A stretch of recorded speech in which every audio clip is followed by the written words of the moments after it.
प्रेमिका गाड़ी मांगी बसी मतंग दा करी वाफम थमनिंगी करी करी नवंदा फावरी मते मतंग तंबियो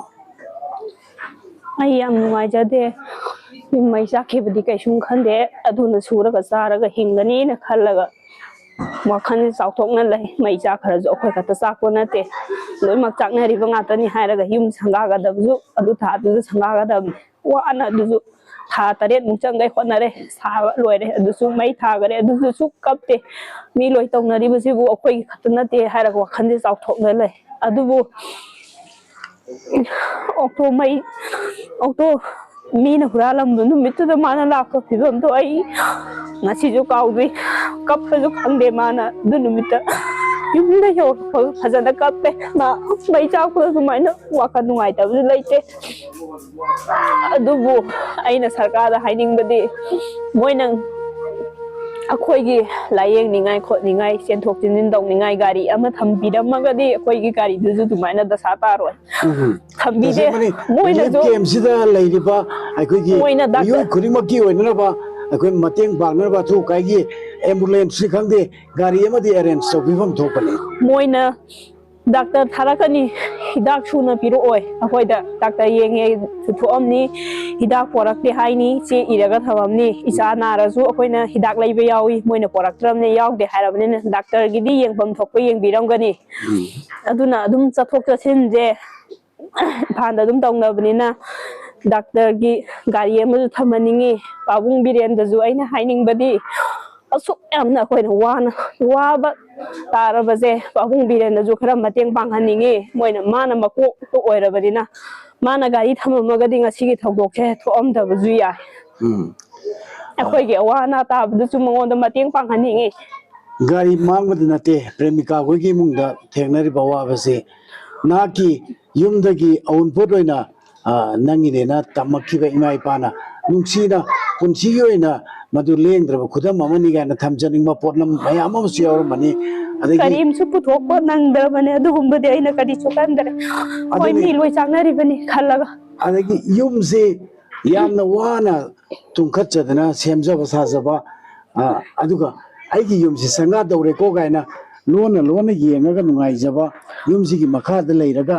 आई सेन तांदना नुंगाइ याइफा पुंसिरेन खिनी पुंसि नुंसाग हिंखिनी गाना खंजरम मदुगी बंगलान खुदिमक लोइना अरेमदे खांगुतगा मांग्रबनी तंजासिदा लमदम सिगी कांगलुकी इरांग कोई एथनिक क्लास मैते कुकी तौरिबा लान सिगी मतांगदा मिचम प्रजा मोइना अखोई विक्टिम अमा ओइरबा प्रेमिकाना मयामदा करी पाउजेल पिनी पेनबा वाफम करी थंबिनी मयामदा पिनिंग बजे कोइजे करम कांदा सुमाइना लांजे लोइसंदबिदा कयाम कोइबुक सुमाइना कोइजे वाबजे फगनगिदोइनो वाबजु अवाबा याबा खांगे सिदा लैबम चाबम खांदना अंगांग अनाबा यावरकनी अखोइजु नाबा यावरकनी लांजन तुम्बा चाबा मोइगी सुपर मोइगी चेंग को मोइगी चा अदुना दिहिंगबा क्यारक्ते हैबा पुंसीजे चेंग चाक तुना क्यारक्तेबा लांजे थुना लोइसनबजु पामजाय अदुगा हुजिथे मदुसु लैथ्रे अदुदी करी सुरा नोमलगा नोमगे सेना लंबी ओइरि कमदौरे माजु ngawchatnare adu numitudagi tabak subam nombam su leite karim susu da bi leire hujik paisa nungja ju thokam leite chening ga ju hujik gari mang bu ju paisa atane chening bas saning ba khotning ba jingje paisa yaw da di thabak su ya de chatpaju chen da lambi leite imungi member ke ano je punna chak chakhum police akoi isa ani ga aiga pun mari punna imungi family member mari ne bako like minded group LMG ki thongmi sing akhoi nojit leisure ma phumasi sajiwa da leiba fabricated house wi sarkar na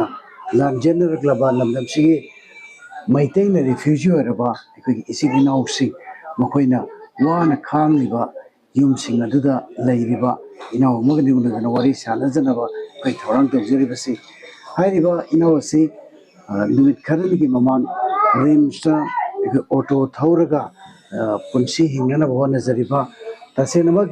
ꯂꯥꯟꯖꯦꯟꯅꯔꯛꯄꯒꯤ ꯌꯨꯝ ꯃꯩ ꯆꯥꯛꯈꯤꯕꯒꯤ ꯑꯋꯥ ꯆꯩꯊꯦꯡ ꯀꯌꯥ ꯑꯃ ꯅꯪꯂꯕ ꯃꯇꯨꯡ ꯅꯧꯅ ꯁꯥꯖꯕꯗ ꯉꯥꯏꯔꯤꯕ ꯃꯍꯥꯛꯀꯤ ꯌꯨꯝꯅꯁꯨ ꯃꯩ ꯆꯥꯛꯅꯍꯧꯔꯕ ꯇꯥꯡꯒꯣꯏ ꯑꯣꯜꯍꯧꯔꯕ ꯑꯗꯨꯒ ꯑꯁꯨꯛ ꯂꯨꯔꯕ ꯇꯥꯟꯖꯥꯁꯤꯗ ꯂꯨ ꯀꯣꯛꯄꯗ ꯂꯦꯟ ꯇꯥꯏ ꯍꯥꯏꯅꯕ ꯏꯄꯥ ꯏꯄꯨꯒꯤ ꯋꯥꯍꯩꯒꯨꯝ ꯃꯍꯥꯛꯀꯤ ꯑꯣꯇꯣ ꯔꯤꯛꯁꯣ ꯏ ꯔꯤꯛꯁꯣꯗꯨꯅ ꯈꯪꯍꯧꯗꯅ ꯔꯤꯝꯁꯀꯤ ꯑꯩꯈꯣꯏꯒꯤ ꯍꯣꯁꯄꯤꯇꯥꯜ ꯃꯃꯥꯡꯗ ꯊꯝꯕꯗ ꯈꯪꯍꯧꯗꯅ ꯃꯤꯅꯨꯡꯁꯤ ꯂꯩꯇꯕ ꯀꯅꯥꯒꯨꯝꯕꯅ ꯂꯣꯟꯅ ꯄꯨꯕꯤꯈꯤꯗꯅ ꯃꯍꯥꯛ ꯍꯧꯖꯤꯛ ꯈꯨꯠ ꯍꯥꯡꯅ ꯂꯩꯍꯧꯔꯦ ꯑꯁꯨꯛ ꯌꯥꯝꯅ ꯐꯤꯕꯝ ꯆꯥꯗ꯭ꯔꯕ ꯇꯥꯟꯖꯥꯁꯤꯗ ꯂꯥꯏꯛ ꯃꯥꯏꯟꯗꯦꯠ ꯒ꯭ꯔꯨꯞ LMGꯒꯤ ꯏꯆꯤꯜ ꯏꯅꯥꯎꯁꯤꯡꯅ ꯇꯨꯃꯤꯟꯅ ꯂꯩꯊꯣꯛꯄ ꯉꯝꯖꯗꯗꯅ ꯑꯩꯈꯣꯏ ꯃꯉꯣꯟꯗ ꯀꯔꯤꯒꯨꯝꯕ ꯈꯔꯗꯪ ꯑꯄꯤꯛꯄ ꯇꯦꯡꯕꯥꯡ ꯑꯃꯇꯪ ꯑꯣꯏꯔꯕꯁꯨ ꯃꯥꯒꯤꯗꯃꯛꯇ ꯇꯝꯗꯕ ꯌꯥꯗꯦ ꯈꯟꯅ ꯃꯐꯝꯁꯤꯗ ꯂꯥꯛꯆꯕꯅꯤ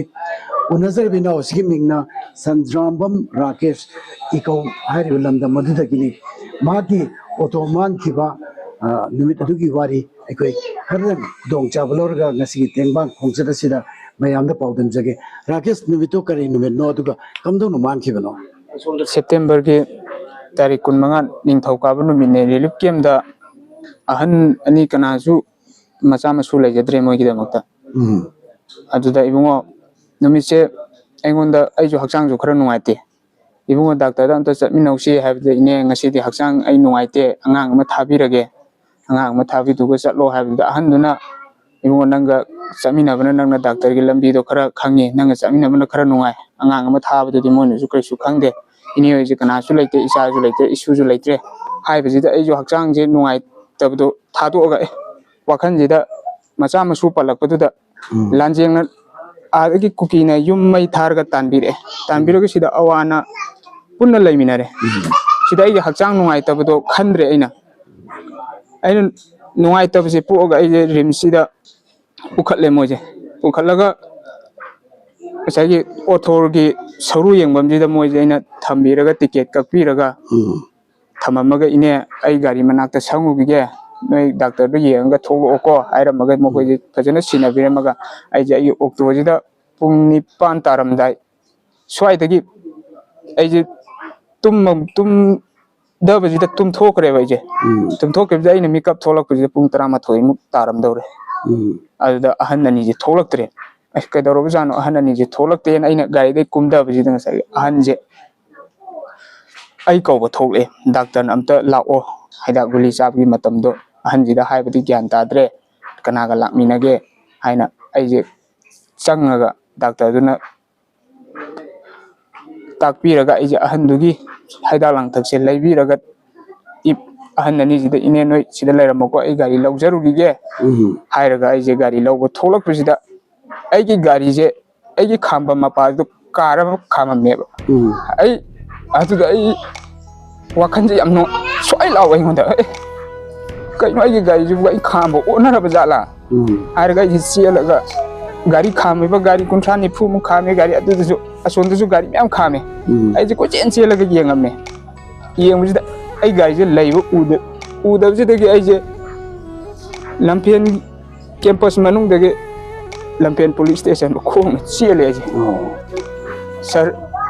अइ गाड़ी अइ सुमाइना अइ रिलीफ केंदगे अनाबा पुखचरकपनि पुखचबजिदा अइ अनाबदो येंगगा थोलकपदा मोइ हिदाक लांथक लैदा थोलकपदा अइ गाड़ी लैरमद्रे सर नोइना मुक्ता थिबियो हाइरगा अइगी नुमितुदा अइगोंदा फावगिबदो अइदा युम इकै मई चाक्तना कुकी सिंगना संगागदौरिबा नुमित मंगानिमुक तक नाइरबा युमजे मई चाकिबा मतमदुदा मई चाकिबदा अइगोंदा अदुगी मतमदुदा फावगिबा अवाबदो अइगी नुमितुदा फावगिबने हेले सेम नोइते ताबदा अदो गाड़ी सिदी लोन लौब्रा अदुगा कैश पेमेंट तौगिबा कमाइना नो लोन दा लौबा नचदा अइना कैश ओइना लौजगिबने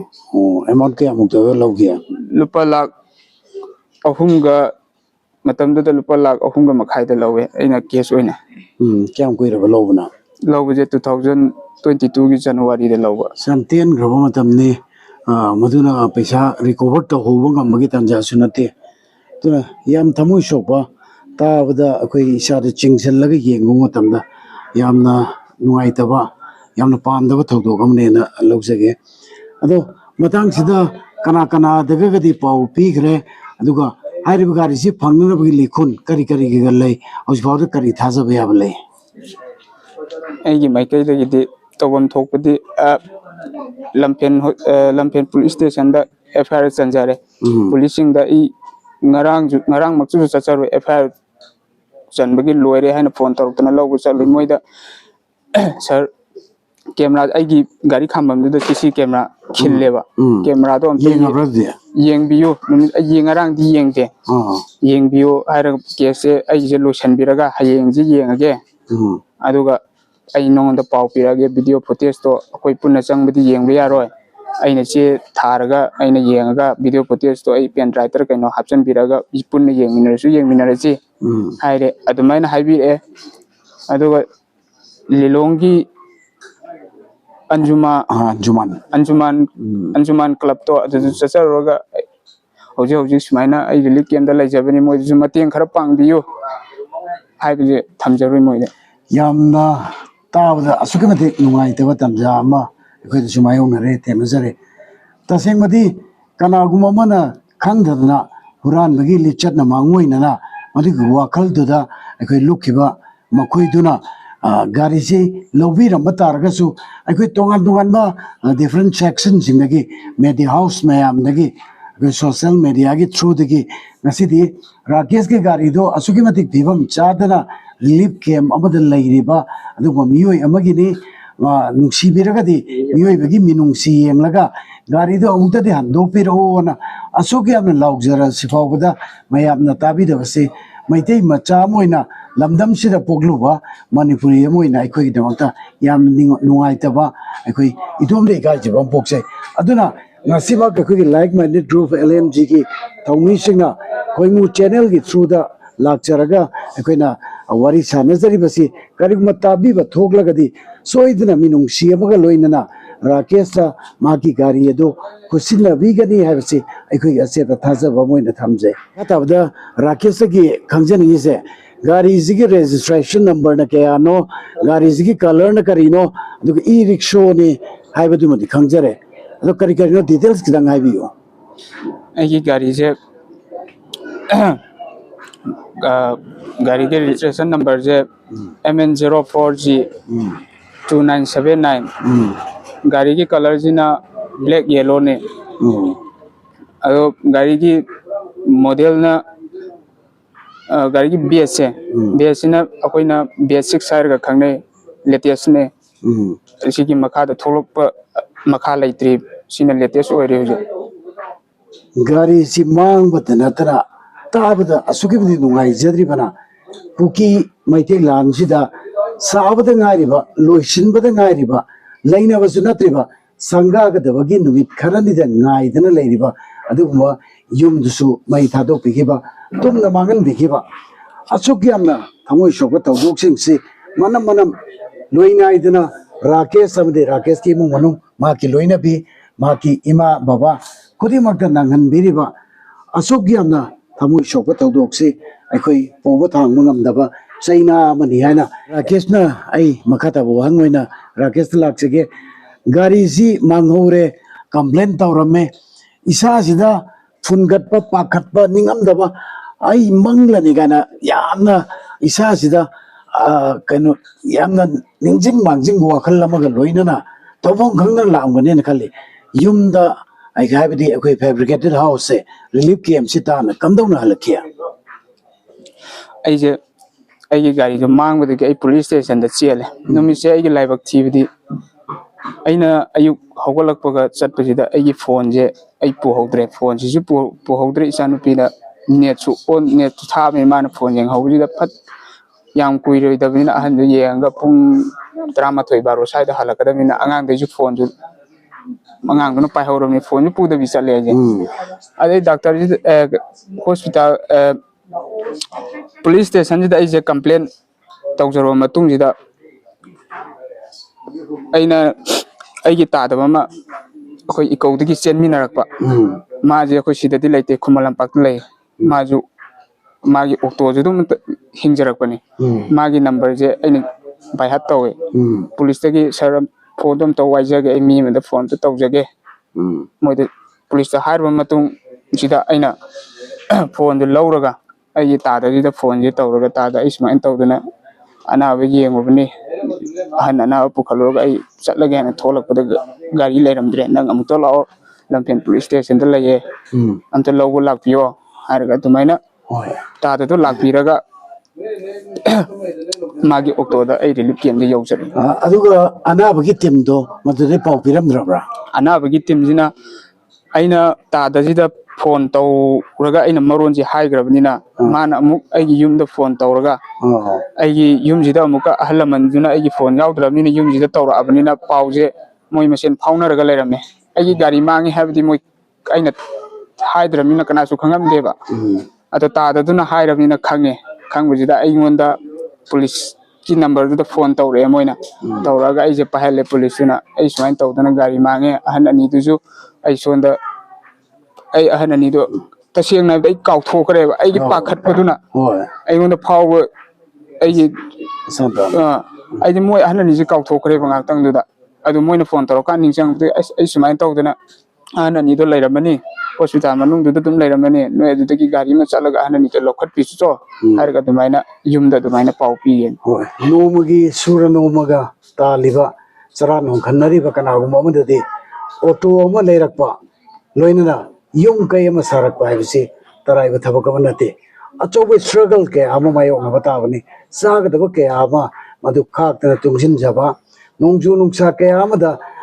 ꯌꯨꯝꯗ ꯇꯨꯝꯗꯅ ꯄꯣꯊꯥꯗꯅ ꯂꯩꯒꯗꯕ ꯃꯗꯨ ꯄꯨꯝꯅꯃꯛ ꯀꯥꯎꯊꯣꯛꯑꯒ ꯑꯩꯈꯣꯏ ꯁꯨ ꯅꯣꯝꯕꯅ ꯏꯊꯧꯗꯥꯡ ꯑꯣꯏꯔꯒ ꯍꯦꯟꯅ ꯇꯥꯅꯅꯕ ꯑꯩꯒꯤ ꯇꯨꯡꯒꯤ ꯐ꯭ꯌꯨꯆꯔ ꯕ꯭ꯔꯥꯏꯠ ꯐ꯭ꯌꯨꯆꯔ ꯑꯃ ꯑꯣꯏꯅꯅꯕ ꯄꯨꯟꯁꯤ ꯅꯨꯡꯉꯥꯏꯅ ꯂꯦꯟꯅꯅꯕꯒꯤꯗꯃꯛꯇ ꯍꯣꯠꯅꯖꯔꯛꯈꯤꯕ ꯃꯗꯨꯗ ꯃꯥꯌꯣꯛꯅꯔꯛꯈꯤꯕ ꯃꯌꯥꯝꯗꯨ ꯈꯨꯗꯛꯇ ꯑꯩꯈꯣꯏ ꯀꯩꯁꯨ ꯅꯠꯇꯕ ꯀꯨꯀꯤ ꯃꯩꯇꯩꯒꯤ ꯂꯥꯟꯁꯤꯗ ꯐꯖꯔꯕ ꯑꯩꯅ ꯅꯨꯡꯉꯥꯏꯅ ꯍꯤꯡꯒꯅꯤ ꯅꯨꯡꯉꯥꯏꯅ ꯂꯦꯜꯂꯅꯤ ꯑꯅ ꯁꯥꯖꯕ ꯌꯨꯝꯗꯨꯁꯨ ꯇꯥꯡꯒꯣꯏ ꯇꯥꯅ ꯎꯠ ꯍꯣꯟꯗꯅ ꯂꯩꯍꯧꯕ ꯑꯗꯨꯒ ꯑꯃꯨꯛꯁꯨ ꯅꯧꯍꯧꯅꯅ ꯁꯖꯤꯋꯥ ꯑꯩꯈꯣꯏꯒꯤ ꯐꯦꯕ꯭ꯔꯤꯀꯦꯇꯦꯠ ꯍꯥꯎꯁ ꯔꯤꯂꯤꯐ ꯀꯦꯝꯞꯁꯤꯗ ꯂꯩꯔꯕ ꯃꯇꯨꯡ ꯑꯩꯅ ꯑꯃꯈꯛꯇ ꯉꯥꯏꯔꯕ ꯎꯄꯥꯏꯅꯦꯅ ꯈꯟꯖꯔꯤꯕ ꯍꯤꯡꯅꯅꯕꯒꯤ ꯑꯃꯠꯇ ꯉꯥꯏꯔꯕ ꯂꯝꯕꯤꯅꯦꯅ ꯎꯖꯔꯤꯕ ꯒꯥꯔꯤꯗꯨꯁꯨ ꯑꯃꯨꯛ ꯑꯣꯇꯣꯗꯨꯁꯨ ꯑꯃꯨꯛ ꯃꯥꯡꯍꯧꯕ ꯂꯣꯏꯕ ꯅꯥꯏꯗꯕ ꯆꯩꯅꯥꯅꯤ ꯔꯥꯀꯦꯁꯇ ꯐꯪꯉꯤꯕ ꯑꯗꯨꯅ ꯅꯨꯡꯁꯤꯕꯤꯗꯨꯅ ꯂꯝꯗꯝꯁꯤꯒꯤ ꯏꯆꯤꯜ ꯏꯅꯥꯎ ꯃꯔꯨꯑꯣꯏꯅ ꯃꯩꯇꯩ ꯀꯝꯃꯨꯅꯤꯇꯤꯒꯤ ꯑꯩꯈꯣꯏꯒꯤ ꯅꯨꯡꯁꯤꯔꯕ ꯏꯆꯤꯜ ꯏꯅꯥꯎ ꯈꯨꯗꯤꯡꯃꯛꯅ ꯔꯥꯀꯦꯁꯇ ꯃꯤꯅꯨꯡꯁꯤ ꯎꯠꯄꯤꯔꯒ ꯑꯗꯣꯝ ꯑꯗꯣꯝꯒꯤ ꯂꯩꯔꯤꯕ ꯂꯟ ꯊꯨꯝ ꯄ꯭ꯔꯣꯄꯔꯇꯤ ꯍꯥꯏꯕꯗꯤ ꯑꯦꯀꯥꯎꯟꯇꯒꯤ ꯑꯄꯤꯛꯄ ꯑꯦꯃꯥꯎꯟ ꯁꯦꯟꯐꯝ ꯈꯔꯗ ꯑꯣꯏꯔꯒꯁꯨ ꯑꯩꯈꯣꯏ ꯔꯥꯀꯦꯁꯁꯤꯗ ꯃꯇꯦꯡ ꯄꯥꯡꯕꯤꯗꯅ ꯑꯩꯈꯣꯏ ꯍꯤꯡꯃꯤꯟꯅꯒꯗꯕꯅꯤ ꯃꯤꯑꯣꯏꯕ ꯃꯁꯦꯜꯅꯤ ꯏ ꯃꯁꯦꯜꯒꯤ ꯃꯔꯛꯇ ꯑꯃꯅ ꯋꯥꯕ ꯃꯇꯝꯗ ꯑꯃꯅ ꯇꯦꯡꯕꯥꯡꯅꯕꯒꯤ ꯆꯠꯅꯕꯤ ꯑꯩꯈꯣꯏ ꯃꯩꯇꯩ ꯈꯨꯟꯅꯥꯏꯁꯤꯗꯗꯤ ꯆꯥꯎꯅ ꯂꯩꯔꯛꯄꯅ ꯃꯥꯕꯨ ꯀꯥꯟꯊꯣꯛꯇꯨꯅ ꯆꯠꯐꯝ ꯊꯣꯛꯇꯦ ꯍꯥꯏꯕ ꯋꯥꯈꯜꯁꯤ ꯃꯃꯥꯡ ꯑꯣꯏꯅꯔꯒ ꯃꯌꯥꯝꯅ ꯇꯦꯡꯕꯥꯡ ꯄꯤꯕꯤꯌꯨ ꯍꯥꯏꯕꯁꯤ ꯂꯥꯏꯛ ꯃꯥꯏꯟꯗꯦꯗ ꯒ꯭ꯔꯨꯞꯀꯤ ꯃꯥꯏꯀꯩꯗꯒꯤ ꯍꯟꯅ ꯅꯣꯜꯂꯨꯛꯆꯔꯤ ꯔꯥꯀꯦꯁ ꯁꯥꯟꯅꯔꯤꯕ ꯋꯥꯔꯤꯁꯤ ꯍꯔꯥꯎ ꯅꯨꯡꯉꯥꯏꯒꯤ ꯋꯥꯐꯝꯗꯤ ꯅꯠꯇ꯭ꯔꯦ ꯑꯋꯥꯕ ꯄꯦꯟꯗꯕ ꯐꯨꯃꯥꯡꯅꯕ ꯃꯌꯥꯝꯅ ꯄꯤꯛ ꯊꯜꯂꯦ ꯑꯗꯣ ꯂꯣꯏꯁꯤꯜꯂꯛꯄꯗ ꯔꯥꯀꯦꯁꯇꯒꯤ ꯈꯪꯖꯅꯤꯡꯉꯤꯁꯤ ꯔꯤꯝꯁꯀꯤ ꯑꯣꯊꯣꯔꯤꯇꯤꯗꯕꯨ ꯑꯣꯏꯔꯣ ꯑꯗꯨꯒ ꯁꯔꯀꯥꯔꯒꯤ ꯃꯥꯏꯀꯩꯗꯕꯨ ꯑꯣꯏꯔꯣ ꯔꯥꯀꯦꯁꯅ ꯑꯩꯈꯣꯏꯒꯤ ꯁꯤꯟꯃꯤ ꯑꯃ ꯑꯣꯏꯅ ꯅꯣꯡꯃꯒꯤ ꯍꯥꯊꯦ ꯍꯥꯊꯦ ꯇꯥꯜꯂꯒ ꯆꯥꯖꯔꯤꯕ ꯃꯤꯁꯛ ꯑꯃ ꯑꯣꯏꯅ ꯀꯔꯤ ꯋꯥꯐꯝꯒ ꯊꯝꯕꯤꯅꯤꯡꯉꯤ ꯄꯦꯟꯗꯕ ꯀꯔꯤꯒ ꯍꯥꯏꯅꯤꯡꯉꯤ ꯔꯤꯝꯁꯀꯤ ꯀꯦꯝꯄꯁꯁꯤꯗ ꯊꯣꯛꯏꯕ ꯊꯧꯗꯣꯛꯁꯦ ꯑꯩꯒꯤꯁꯤꯅꯁꯨ ꯑꯍꯥꯟꯕꯁꯨ ꯑꯣꯏꯔꯝꯃꯣꯏ ꯑꯔꯣꯏꯕꯁꯨ ꯑꯣꯏꯔꯣꯏ ꯅꯍꯥꯟꯒꯤ ꯇꯥꯔꯤꯛ 25ꯗꯅ ꯑꯩꯒꯤ ꯅꯨꯃꯤꯠ ꯇꯥꯔꯦ ꯑꯋꯥꯕꯗ ꯑꯋꯥꯕ ꯄꯤꯕꯤꯔꯦ ꯀꯦꯝꯄꯁ ꯃꯅꯨꯡꯗꯨꯗ ꯒꯥꯔꯤ ꯄꯥꯔꯛꯁꯨ ꯂꯩꯇꯦ ꯄꯥꯔꯛ ꯂꯩꯔꯝꯃꯒꯗꯤ ꯑꯩ ꯄꯥꯔꯛꯇꯨꯗ ꯊꯧꯖꯤꯜꯂꯒ ꯁꯦꯟꯅꯍꯟꯕꯤꯔꯝꯃꯒ ꯉꯁꯤ ꯊꯣꯛꯑꯝꯃꯒꯗꯤ ꯁꯤꯒꯤ ꯊꯧꯗꯣꯛꯁꯨ ꯑꯩꯉꯣꯟꯗꯁꯨ ꯐꯪꯉꯣꯏ ꯑꯗꯨꯅ ꯑꯩꯒꯨꯝꯕ ꯑꯋꯥꯕ ꯑꯃꯗꯁꯨ ꯇꯥꯔꯛꯑꯣꯏ ꯍꯥꯏꯕꯁꯨ ꯂꯩꯇꯦ ꯁꯤꯁꯦ ꯊꯣꯛꯇꯅꯕ ꯁꯔꯀꯥꯔꯒꯤ ꯃꯥꯏꯀꯩꯗꯒꯤ ꯔꯤꯝꯁꯀꯤ ꯑꯣꯊꯣꯔꯤꯇꯤꯁꯤꯡꯗꯒꯤ ꯃꯣꯏꯒꯤ ꯃꯥꯏꯀꯩꯗꯩꯁꯨ ꯊꯣꯛꯇꯅꯕ ꯃꯇꯨꯡꯗ ꯊꯣꯛꯇꯅꯕ ꯑꯋꯥꯕ ꯇꯥꯗꯅꯕ ꯑꯩꯒꯤ ꯃꯥꯏꯀꯩꯗꯒꯤ ꯈꯔ ꯌꯦꯡꯁꯤꯟꯕꯤꯌꯨ ꯍꯥꯏꯕꯁꯦ ꯑꯩ ꯊꯝꯖꯅꯤꯡꯉꯤ ꯁꯔꯀꯥꯔ ꯁꯤꯒꯤ ꯊꯣꯛꯏꯕ ꯊꯧꯗꯣꯛꯁꯦ ꯑꯩꯗꯤ ꯑꯩꯈꯣꯏꯒꯤ ꯂꯩꯄꯥꯛꯁꯤꯗ ꯆꯠꯅꯔꯤꯕ ꯂꯣꯁꯦ ꯉꯥꯛꯆꯩ ꯏꯁꯥ ꯏꯊꯟꯗ ꯑꯩꯈꯣꯏꯒꯤ ꯃꯩꯇꯩ ꯃꯣꯏꯒꯤ ꯅꯨꯄꯤ ꯑꯅꯤ ꯚꯥꯏꯔꯦꯟ ꯑꯣꯏꯈꯤꯕꯗꯨꯅ ꯁꯔꯥ ꯁꯟꯒꯣꯏ ꯃꯌꯥꯝ ꯃꯃꯥꯡꯗ ꯃꯩꯇꯩ ꯑꯩꯈꯣꯏ ꯖꯥꯇꯤ ꯐꯨꯔꯨꯞꯁꯤꯕꯨ ꯑꯁꯦꯡꯕꯅꯤ ꯁꯥꯔꯝꯆꯠ ꯆꯠꯄꯗꯧꯅ ꯈꯣꯡꯒꯣꯏ ꯃꯤꯅ ꯈꯟꯕꯤꯕ ꯑꯩꯈꯣꯏꯒꯤ ꯑꯩꯒꯤ ꯏꯅꯥꯎ ꯏꯆꯟ ꯑꯃꯒ ꯏꯅꯥꯎ ꯑꯃꯒ ꯇꯝꯊꯤꯅ ꯍꯥꯠꯇꯣꯛꯄꯤꯔꯒ ꯃꯣꯏꯅ ꯌꯥꯝ ꯎꯁꯤꯠꯇꯕꯒꯤ ꯃꯑꯣꯡꯗ ꯚꯤꯗꯤꯑꯣ ꯚꯥꯏꯔꯦꯜ ꯑꯣꯏꯍꯜꯂꯛꯄ ꯁꯤꯒꯤ ꯃꯔꯛꯁꯤꯗ ꯃꯌꯥꯝ ꯁꯥꯇ꯭ꯔ ꯁꯥꯇ꯭ꯔꯤꯁꯤꯡ ꯂꯩꯕꯥꯛ ꯑꯩꯈꯣꯏꯒꯤ ꯄ꯭ꯔꯖꯥ ꯈꯨꯗꯤꯡꯃꯛꯅ ꯏꯔꯥꯡ ꯍꯧꯔꯛꯄꯗꯅ ꯄꯨꯂꯤꯁꯅ ꯀꯥꯞꯄꯒ ꯌꯥꯝ ꯁꯣꯛꯑꯦ ꯁꯤꯒꯤ ꯃꯤꯠꯃꯥꯡꯁꯤꯗ ꯎꯕꯗ ꯑꯩꯒꯤ ꯊꯃꯣꯏꯗ ꯑꯉꯛꯄ ꯑꯃ ꯄꯣꯛꯆꯩ ꯀꯔꯤꯅꯣ ꯂꯩꯕꯥꯛꯁꯤꯕꯣ ꯑꯩꯈꯣꯏ ꯃꯩꯇꯩꯁꯦ ꯑꯩꯈꯣꯏ ꯃꯁꯦꯟ ꯂꯥꯟꯊꯦꯡꯅꯒꯗꯕ ꯀꯥꯡꯕꯨꯗꯨꯒ ꯂꯥꯟꯊꯦꯡꯅꯗ꯭ꯔꯦ ꯃꯣꯏꯅ ꯑꯣꯟꯁꯤꯜꯂꯒ ꯑꯩꯈꯣꯏꯒꯤ ꯄꯦꯟꯗꯕ ꯐꯣꯡꯗꯣꯛꯆꯔꯒꯁꯨ ꯑꯩꯈꯣꯏꯗ ꯇꯥꯟꯅꯔꯒ ꯀꯥꯞꯄꯦ ꯑꯗꯨꯗꯤ ꯑꯩꯈꯣꯏ ꯃꯁꯦꯟꯁꯦ ꯃꯩꯇꯩ ꯃꯁꯦꯟ ꯑꯩꯈꯣꯏ ꯍꯥꯠꯇꯣꯛꯅꯔꯁꯦ sida kari resolution poroktoino hiram kurimakta maitena da nonjaba maitena da handaba tha kamada leiba koigi status se asugimati name na leiba ki phim moin tawri tasena nasai choice ki biduni lamdam sida majority ne na leijariba yellow mi ne leijariba maitei ye koina lanjen na dana refugee olabani aduna masi oi gre losilakada amuka haijeni sina rakesh suranom laga chajaba yamna wana punji injariba seniyamani mahak masagi sabda ngairiba loiraga leiba babu pangriba yum madugi